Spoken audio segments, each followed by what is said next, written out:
Chinese herbs have a long tradition of use, far before we had pharmaceutical drugs in the picture.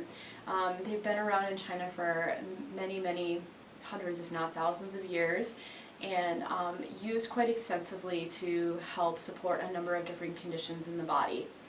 So something that makes herbs different than pharmaceuticals is that they aim to address the root imbalance of how the movement of life force is going in the body. So in Chinese medicine, the way they look at overall health, there's a certain movement that our own vital energy takes over the course of a day, and it's disruptions in that movement that can result in the various symptoms that then can help explain the different diseases that show up from a pathological standpoint.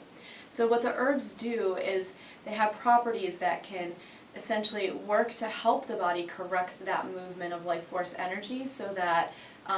naturally health can be restored. Herbs generally are very safe when they're used properly and normally don't have the side effects or potential trade-offs that you can see sometimes with pharmaceutical drugs, which also makes them a very appealing option for a lot of people. So being able to apply Chinese herbal medicine normally involves doing a pretty involved intake process where there's an information gathering that's done via question and answer with the client coming in.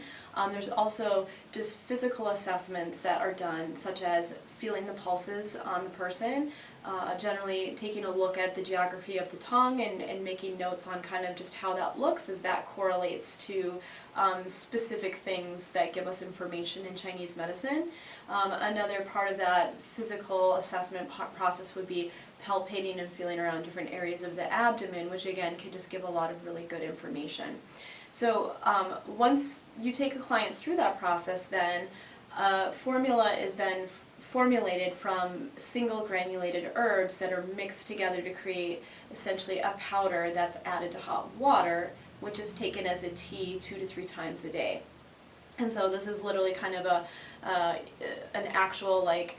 mixing of the formula the way that older style pharmacy would have done with medicines. And so it's made specific to that individual, and then something that they can easily implement into their daily routine with breakfast, dinner, sometimes lunch as well. So I feel like Chinese herbal medicine has great potential to be a very safe and helpful support to folks who are trying to naturally balance out different health symptoms that they're struggling with.